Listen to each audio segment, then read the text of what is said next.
Boa noite, amigos queridos, minha gente amada. Vamos começar. Livro Agenda Cristã de André Luiz, psicografado por Chico Xavier. Liberte sua alma. Não acredite no elogio que empresta a você qualidades imaginárias. Vespas cruéis por vezes se escondem no cálice do lírio. Sim. Temos que ter uma autocrítica melhor. Não deixar se levar pelo elogio fácil.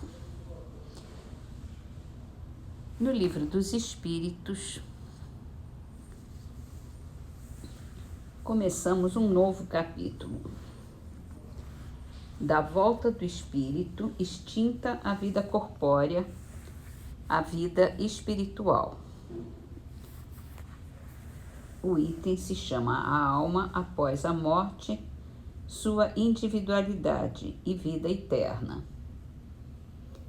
E pergunta Kardec: o que sucede à alma no instante da morte? Volta a ser espírito, ou seja, volta ao mundo dos espíritos, de onde se apartou momentaneamente. É isso mesmo, é momentâneo, porque o período de 60, 80 anos, que seja 100 anos, é um átimo de tempo diante da eternidade, né? E o nosso espírito é eterno. Vamos então para o que é o Espiritismo, também de Allan Kardec.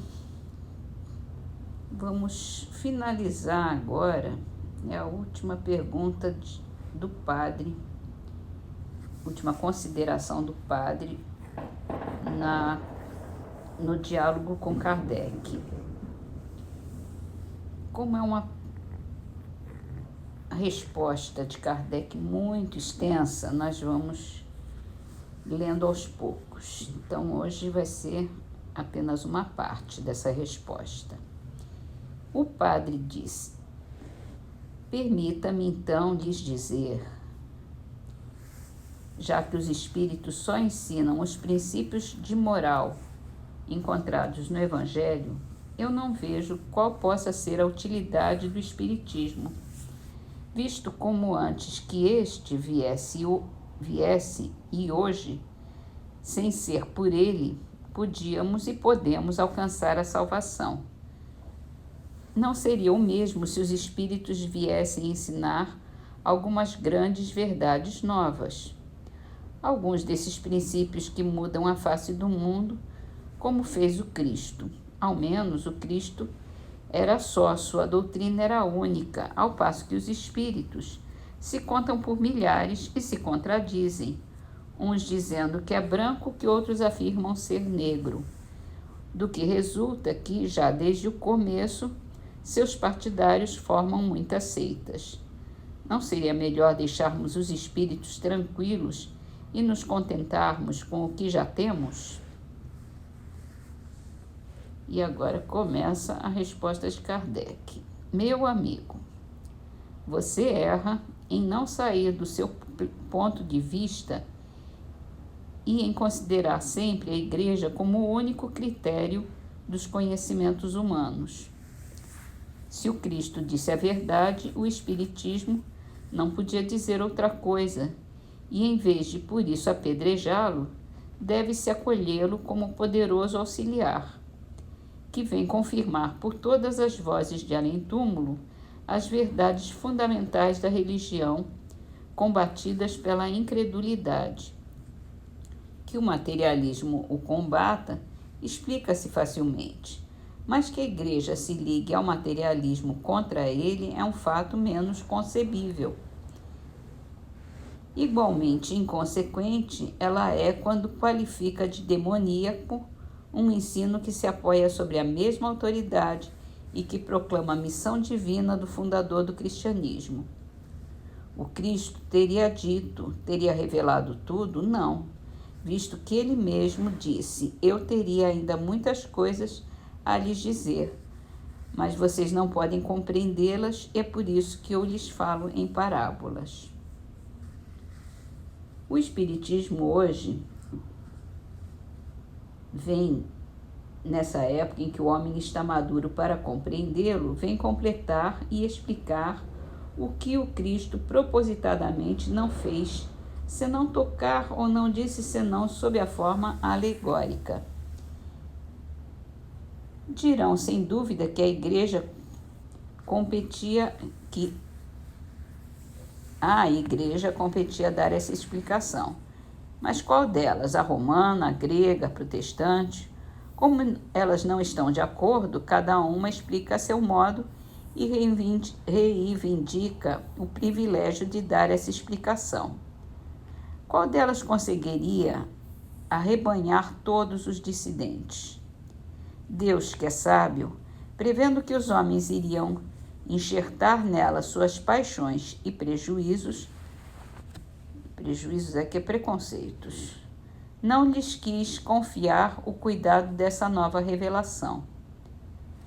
Deu-a aos espíritos, seus mensageiros, que a proclamaram por todos os pontos do globo, fora dos limites particulares de qualquer culto, a fim de que ela possa se aplicar a todos, e nenhum a transforme em objeto de exploração.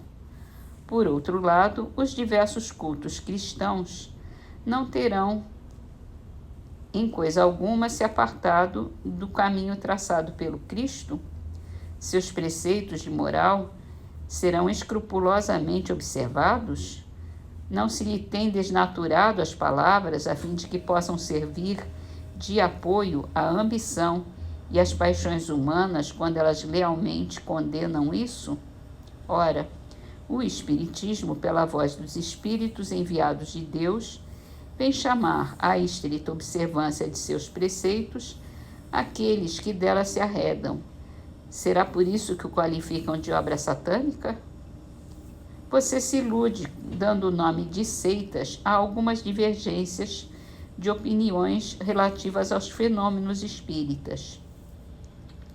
Não é de admirar que no começo de uma ciência, quando as observações ainda eram incompletas para muitos, tenham surgido teorias contraditórias. Essas teorias, porém, repousam sobre pontos de minúcias e não sobre o princípio fundamental. Podem constituir escolas que expliquem certos fatos a seu modo, porém não são seitas, como não o são os diferentes sistemas que dividem os sábios nas ciências exatas, medicina, física, etc. Risque, pois, a palavra seita, que é imprópria ao nosso caso. E quantas seitas não tem o cristianismo dado nascimento, desde a sua origem? Porque não teve bastante poder a palavra do Cristo para impor silêncio a todas as controvérsias? Porque ela é suscetível de interpretações que ainda hoje dividem os cristãos em diferentes igrejas, pretendendo todas elas possuir exclusivamente a verdade necessária à salvação, detestando-se intimamente e anatematizando-se em nome do seu divino mestre, que não pregou senão o amor e a caridade.